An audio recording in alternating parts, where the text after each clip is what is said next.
Hello, everybody, and welcome back to Made in Abyss Weekly, the show where I am joined by Best Guy Ever Hey, dude, what's going on? to discuss Made in Abyss. We just watched episode 4, and it was pretty alright. It was kind of exactly what I expected it to be. Yeah. If maybe a little slower than I might have hoped. Unfortunately true. Unfortunately a little bit slow. Although I would say, it's not that it's slow to get past the first floor. Like, I kind of expected them to take at least a whole episode to get past the early stage. But I thought maybe there'd be more going on the first floor. There was a certain plot thread kind of going throughout the episode that I'm sure we'll discuss that I expected to be delivered upon at the very end that wasn't, and as a consequence of that, the episode felt a little empty. Yeah, like the ending rang a little hollow when we got there. But, in general, I did like it. God, that fucking music. Just fill my body in every orifice with this fucking music, please. Yeah, every week. Fantastic. It's so good. It's so fucking good. And I really loved, as we go down here, the feeling of vastness and the wind sounds and just the environment they're exploring. It's just the best. I'm glad that we got to... I'm glad that we... both spent a little more time on floor 1, but are also getting past it as fast as possible, because we've already seen it in the first 3 episodes quite a bit. We've got a sense for what this first early newbie area is like, and again, I wasn't sure if they were going to have it be more of a gradual change as you go down the abyss. It seems more like it's just hardline segments. It does seem that way, yeah. I mean, the first and second floors do seem fairly similar. They're both foresty areas, but there is a clear drop off. Okay, where there's a hole, and once you're past that hole, you are in the second floor, and it's a new world. Right, and they really emphasize that layer thing. Yeah. So this time we're just kind of going down, and it's an odd sense of pacing to this episode, because at the beginning it's going along very relaxed. There's this sense of okay, they're off on the adventure. They've already cut all their ties. They're slowly making their way through. But then there's kind of a reveal that they haven't severed all their ties yet. Now they got to run really fast through the rest of the floor. It's a little jarring. It's sort of take your time to breathe in the first floor a little bit more, make sure we've got our full taste of it before we leave it behind.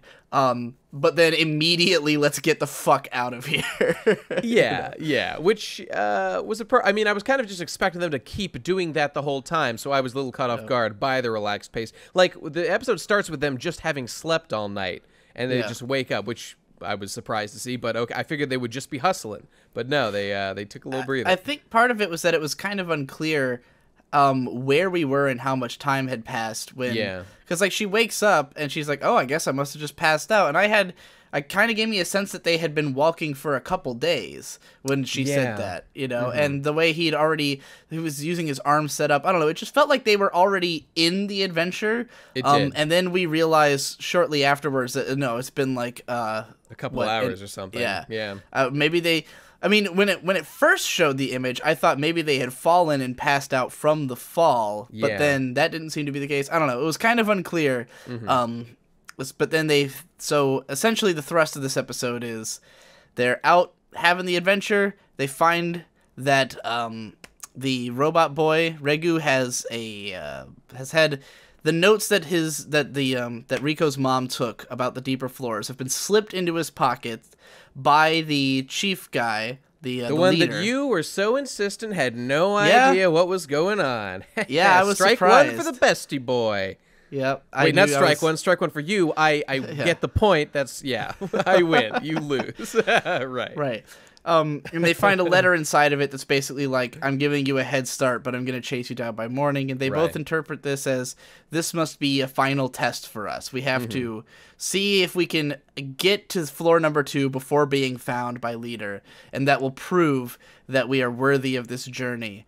And, so that's all that really happens in terms of the plot of this episode.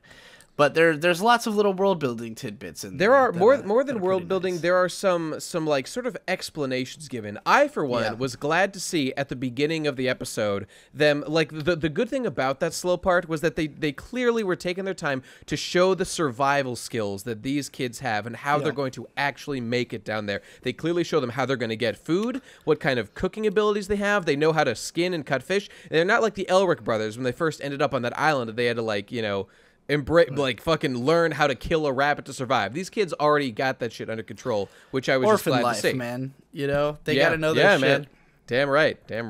So Rico's not a good cook, but she is serviceable enough that they can live off of the food that she can make. I didn't mention last time how funny I find the description of Rico bombs, which you see her eating at the very first thing she does in episode 1. She's eating a bunch of these giant, hideous rice balls. I didn't even notice that they were in episode 1. I had to watch it twice to see them, but they're like the first thing she does. She's fucking around. She sits down. She eats them.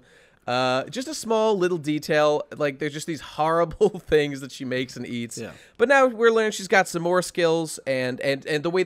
I was happy to see them learning how to start a campfire. They're covering the bases as to like from now on through the rest of the show, we don't ever have to worry about like in general how they're staying alive. Yeah. We know they've got those skills. Yeah, and they probably won't show us too much of that. Exactly. Again. Like exactly. We've gotten to see it, and it's out of the way. It's a little laborious, but you just got to bear with it. And you know what? Yeah. This is the sort of thing that like a guy like me, as a reader of One Piece for like 15 years, goes through every week when I'm like, I just want more. Like, okay, what happened this episode was good, but for the love of God, get to the thing you're getting to. And I think for guys like you who don't do that, it's probably especially jarring. I mean, I didn't love it either, but I think like if we were to watch the show again, once all the episodes are done, we would like feel much less of that. We wouldn't even think about it. We'd just be on the episode next right now. It's just sort of right. It's sort of a feeling of not being sure what pacing they're going for with this show. Right. Like we had like those first 3 episodes, it felt like it really took its time to get on the adventure. But now that we're on the adventure, we have no idea how it's going to change. And so to see that it's still maintaining this relatively slow pace makes me think,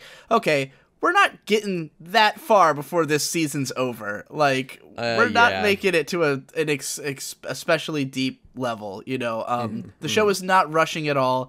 If it seems like it might be confident it's going to try to have a second season, because how could it not? Like, they're not even trying to rush this in the slightest, And that's just fine. That's just fine, as long as they keep up the quality. But like the slower pace at the beginning was just awkward in the sense that I really felt like this is the time, and this is what comes up later. Like there should be a sort of mini arc now about shaking off their pursuers. It's totally natural that like they try to chase them. It has been established that it's a thing that they try to chase runaways down to the first layer and not the second layer. That's established. We all know that's happening, and it comes up here. But what really felt strange about the end of this episode was the fact that Leader didn't show up, that we're just like that question is left open, and that to me that just means he's gotta show up later. Like there's too much going on with this guy now, and that's like an open question for me. What's up with this guy? He's a purple whistle, so we know he's been down to the second layer before. I just feel like that's like I felt like it would have been good to tie that up here, and the fact that they didn't is this kind of pacing thing. It's like, okay, now was the time to really cut off ties with the surface world and get beyond it, and they didn't. Unless he's just meant to be an ongoing mystery, Maybe we're meant to have him in the back of our minds for a while. Which I will. Yeah. And, it's a little strange that... I guess the reason that this happened is that any time past floor 1 would have been too late to establish some of these things. Yeah. Like, we kind of did need to know how they're going to survive in a safe place before we see them doing that with also the threat of constant terror, So, maybe it was a good idea to lay all this foundation. It's just kind of unfortunate that the episode has a really weird sense of stop and go as we go across it, especially with the vast difference in like literal speed that they're traveling at, where when they're like at a more relaxed pace, they're just walking. But when they're trying to haul ass, they're like grappling down hundreds of feet at a time. So it's like they're always either making very little progress or a huge amount of progress. which is kind of strange in itself. But you know, and I think some of that might come from translating manga to anime. Maybe it wouldn't feel quite so drastic of a difference if you didn't see them literally moving across the panel. That's true. So that's a possibility, but I don't know. I haven't read the manga, so and I won't, because I don't want to be spoiled for anything. I might read it when we get to the end of the season. If like there's no announcement immediately for a season 2, like I'm gonna want to know what the fuck's happening. Right. I don't know if I'll be able to stop myself. You know, it's gonna be tough. Yeah. I'll cross that bridge when I come to it. But you know, here's a thing I was thinking about as I was going through. Actually, as I was watching the last couple episodes as well as this one.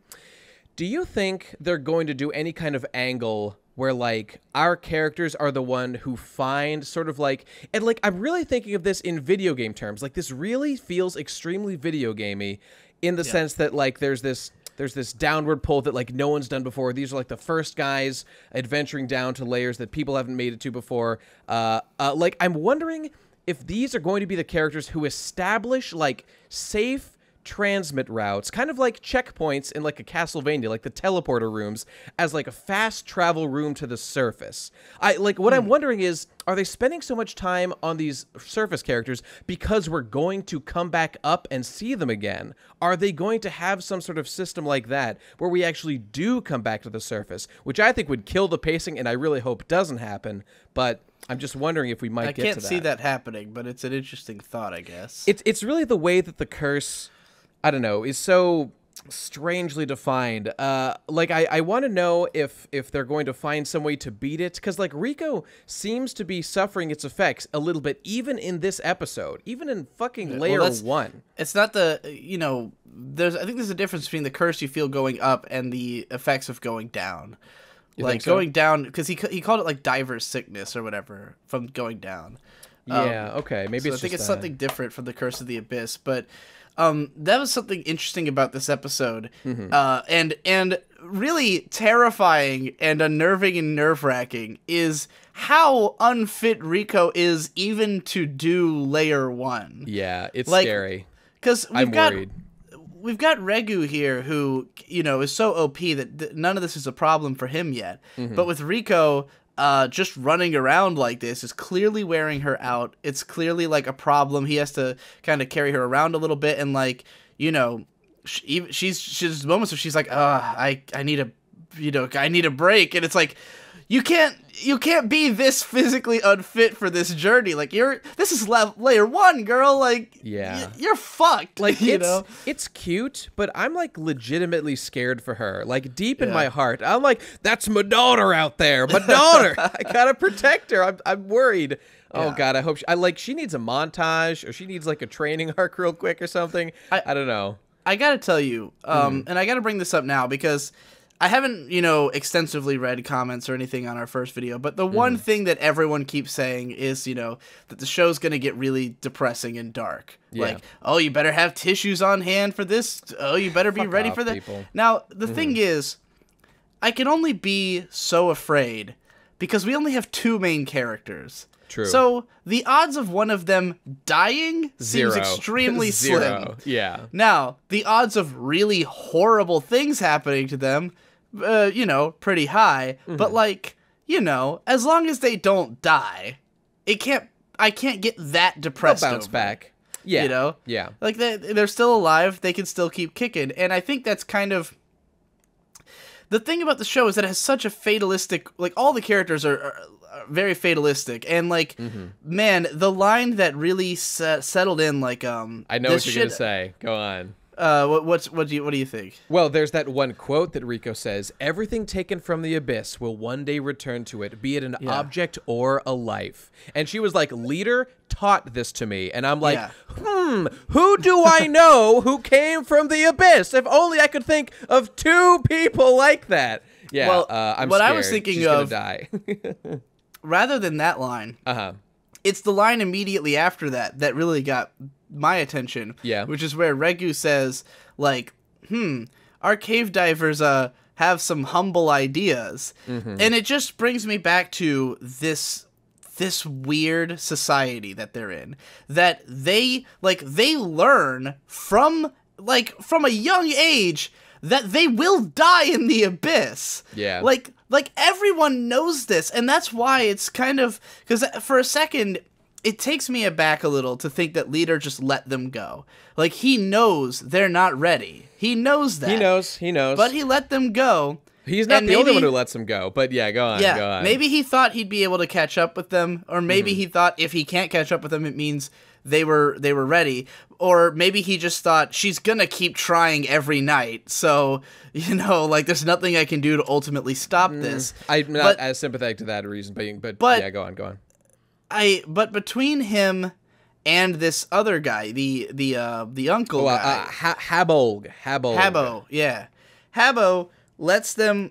He is like on board with them going. He couldn't be more excited about them going and throwing their lives away. It's great, and it's just like, I mean, he says basically like, you know, we're all just lost children of the abyss. Like, it's as though he thinks this was bound to happen one day. It's either now or after you grow old, you know, like...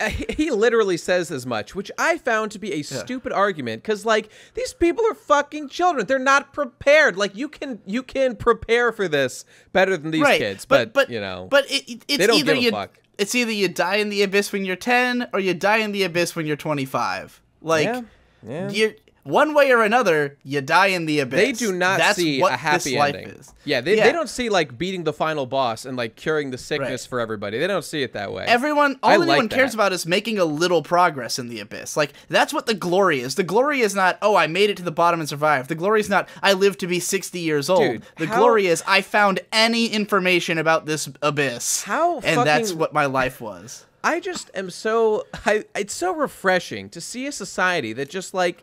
accepts its own worthlessness in the face of this majesty, this fucking supernatural, awe-inspiring thing that is the fucking abyss. And they're like, we are nothing compared to this thing. We're just doing our best to, like, the abyss is survive. God in this society. It is God. It is God. God, I love it. They're just like, yeah, we're gonna fucking die. We're gonna do our best. That's all we can do. It's all over for us, folks. Man, it's so cool. It's so fucking cool. Yeah, I think that's the only reason I can, like, buy into the way that they all let them go. Because, like, in any other show, this would bother me. It would bother me if they just, like, if adults were just letting this happen when it's been so well established that they are probably gonna die. But, like, yeah, that's just the way it fucking works here. Like, you die in the abyss. That's what people do in this society. I'm gonna make a prediction. I think Leader is going to follow them down, and they will have an encounter with him. I suspect in Layer 2. I think like we've been set up to expect no one will follow past Layer 1, so that can be subverted, and it will show how cool and badass Leader is by the fact that he was like, I'm going down. I'm gonna fucking save those kids. I think we're gonna see something like that. Here's a question. Yeah. So we've got something this show does extremely well is building us up for the next thing that we're going to see.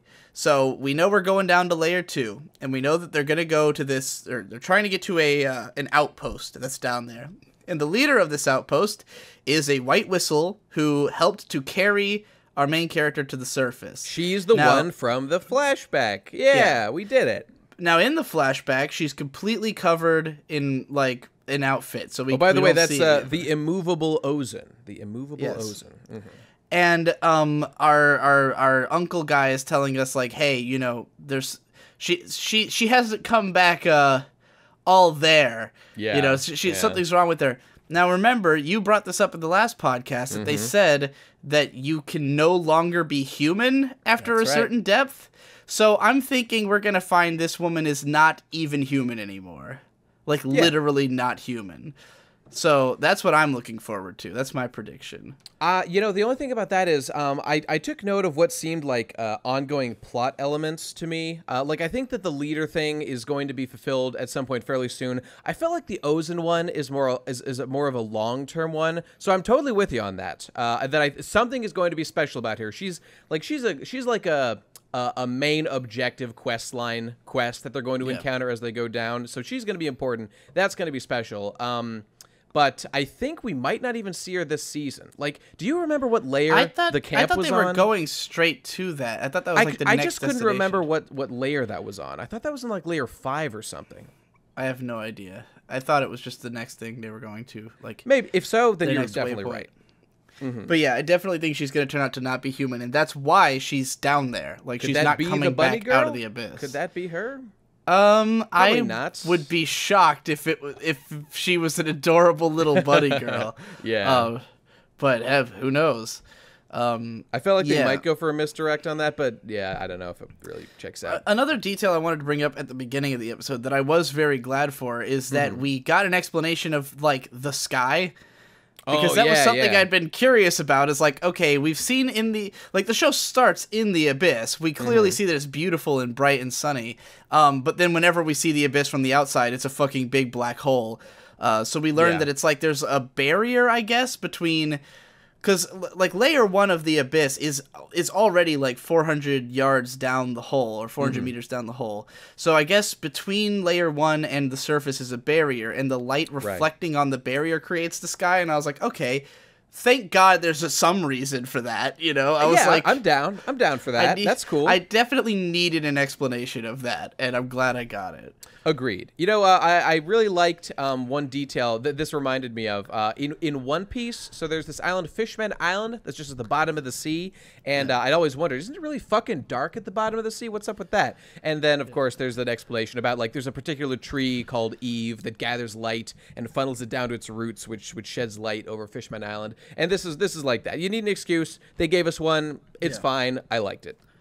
I'm just glad that there is an excuse. You know? Yeah. But I guess, like, we've just now learned that there just, like, is a magical sort of aura about the abyss itself. It's obviously we already knew this, but it's not just a hole. There's, like, a magic everywhere in this motherfucker. And I'm wondering about, like, because the way he says barrier, what I want to know is it a barrier that's inherent to the abyss, or have humans put a barrier there to, like, keep the abyss monsters from coming to the surface? Like, what does the barrier do? The only thing that's a question I have. I was wondering that too. Like, I was watching the Horrible Subs, and they said, like, the word force field was also used, and I don't know which is, like, more accurate for this, but, like, the only characteristic they gave it was that it magnifies light. That's, like, all they said. I don't know if it causes the curse. Like, have they measured this? Do they know exactly where it starts? I really have no idea. But I have a feling we're not going to discuss it in much more depth. It's really just there to be, like, the this is why there's light. Is there anything else? Well, I did want to say that when the shot of seeing, I mean, I'm just like, the landscapes, you know, of the show are still top notch. When we see the second layer for the first time, and you see, like, that hole, and there's this big, like I wrote a special, oh, by the way, I've got a whiteboard now that I'm taking notes on. And, yeah, it's pretty fucking dope. And, like, I said this before, but, like, the feeling when they're scaling down cliff sides, and they land somewhere, and the wind kicks up, and the music picks up, and then they turn around and they see the giant hole that leads into the second layer, and they say, like, second layer, we've done it, and that little infographic pops up saying, like, second layer, forest of endless trees, or, like, labyrinth of trees, or whatever it was. It's the forest of temptation. That's right, forest of temptation. That's very provocative. I wonder what that's going to mean. And it looks like a butthole. So, you know. I hear what you're saying, dude. Yeah. Real temptation. I think another important thing we had here, and maybe this is part of why they used the uncle character for this scene. I keep calling him the uncle because that's just how they refer to him. It's close enough. I know what you mean. Yeah. I think the reason they chose him for this is that he's a black whistle. And aside from the, like, you know, 10 or so, however many white whistles exist in the world, if there's any, other than the old lady, or whoever she is. I don't know that she's old. But, like, besides them, we have the black whistles of the next layer down. And so in this scene, we get a sort of an exposition of how much more powerful is a black whistle than, more importantly than Rico, than Regu. Because Regu makes a good run for it, but this guy catches up with them. He's just more clever. He knows his way around better. You know? I really liked when they showed, like, there was one shot during that, like, chase sequence, which was pretty cool, when Regu just, like, he does a big arm swing across this cavern, and of course you're like, well, of course this must shake off their pursuer. Like, how could any human follow? But then, of course, immediately afterward, we're shown, like, specifically, like, the rope ability this guy has. He does, like, a fancy trick thing where he, like, throws it down and slides down on it. Yeah, really good. And it's kind of showing how, like rope skills are, like, fucking OP as shit in this role. Yeah. Like, that's what you need to get around, which makes perfect sense. And I think it's important because this saves this show from ever having to do any kind of power level shit. Right. Because it's very clear that Regu is not less powerful than this guy. He is just less experienced. And I think that really gets hammered home, not only from, you know, the chasing, the fact that the guy ends up above them and he's like, how did he get up there? But there's a moment where Regu's like about to like do something, like he's thinking, oh, I'll shoot my arm, and then the guy is just suddenly has him like in his grasp, you know. And it's like before he really could process what would happen, this guy's taken hold of him, because, you know, what really makes a Black Whistle is instinct and experience. And that's what Regu doesn't have. So even though he is strong enough physically that he could protect Rico and go all the way to the bottom with probably relative ease, it's being aware of your surroundings, being able to know what you're supposed to do. You know, if he turns his head for a second, Rico's going to get swiped by a fucking giant vulture bird, you know? So, like, that's where the real weakness of Regu comes in, and I think this was a good way to show that. Very true. And not to mention, of course, we've got sort of the pre-packaged, like, power level Chekhov's gun of the Mega Man blaster. That was, like, the first thing Regu ever did. So eventually that will surface, of course, and that'll be the new power level. But we also standard. know that knocks you unconscious and possibly makes you lose all your memories. So, very true. Very true. You know, and I mean, not just unconscious, but like unable to be woken up except by electric chair. Yeah. So if he did have to come down to using that weapon, it would have to be in like the only time he could use it, you know? Yeah, it's going to be a big deal, of course. So, yeah. Yeah, I think this episode, while in itself not the most entertaining, not the most dense with information, it still tells us a lot of things we needed to know. It's a good setup for like, okay, I know we've taken off on the journey, but there's still some more things we need to make sure are established before we like really get into this. Agreed. I'm hoping next episode, here's my prediction, I think next episode we're going to see...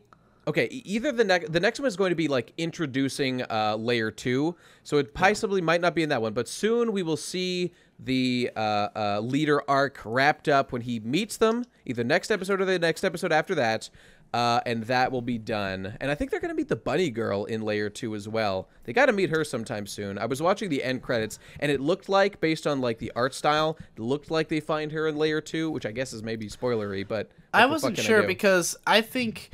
It seemed like she came in pretty late into the OP, or into the video itself, so I felt like maybe she'd come in halfway through the series.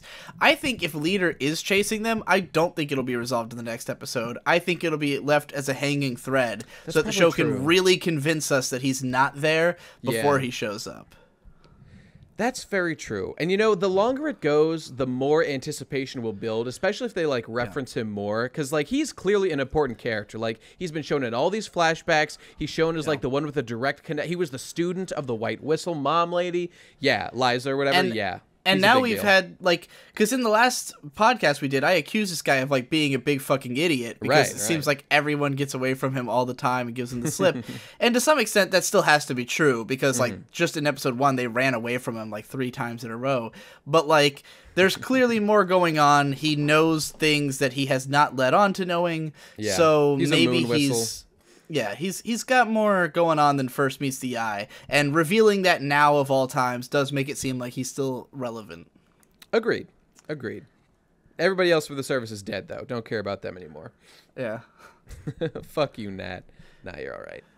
Yeah, and I'm glad also that, like, they running into the uncle guy. Like I had said before, like the main people I expect him to encounter is going to be other cave explorers or abyss divers, you know. So like having one right off the bat, but it's like one we know, but like this clearly shows us, okay, this is gonna happen. They're gonna run into, you know, abyss divers, all of whom are gonna outclass them. So that'd be interesting. Very true. And I just have one more thing I wanted to say about the very end of the episode. This is the thing that's going to keep me hyped every fucking episode, no matter how bland it may turn out to be. Not that this episode was bland, but this is going to keep me hyped. It's that at the very end of the episode, you get an updated map showing the current location of the characters descending the abyss. Oh my god, like, fuck the episode. Just show me the map at the end. That's what I'm about. It's really nice. That's just like, again, that's like so video gamey, and I just fucking love it. I'm all about that shit. Like, remember, do you ever watch Monster Musume? At the end of those episodes, there would be these info cards that just showed like descriptions of different types of monster girls. This is the equivalent of that, and like that was my favorite part of that fucking show. And this, it's too much to say that this is my favorite part, but it's a great wrap up of every episode. It's fantastic. I really think Made in Abyss, the creators of this adaptation, like, have a very strong sense of the appeal of this show. I think so. Like, they know exactly what you want from this story, which is to learn more about the Abyss, to, like, see the progress of these characters on their quest. Like, they want you to have that, like, world map feeling. And yeah, like, I was gonna, like, I really doubt that there's that in, like, that existed in the manga. They're not gonna like devote a page to that every month, maybe like every volume or something. I don't know, but doing it every episode at the end is perfect. It's just the right amount of like getting that video gamey shit. It's so Etrian Odyssey. It's so Etrian. That's what I'm gonna be talking about the entire time. It's so fucking Etrian Odyssey. Have you even played Etrian Odyssey? Yeah, I didn't beat it, but like I got down. You descend a bunch of layers and you get down one? to There's like 8. I want to say 4. The 3DS one. You descend a fucking There's 3DS ones. No, it wasn't it was the original DS one. I'll Google it. I'll look this up for next time, and I'll tell you people which Etrian Odyssey I played. But I had like gotten to a certain point where I like found like an elf kingdom, and there was all this new shit, all these new monsters, and like a new world down there. And I just feel like that's very similar to what we're gonna see in this, and I'm just super fucking hyped. It's dope. All right, everybody, that's it. Probably we'll see you next week. Bye, guys. Bye.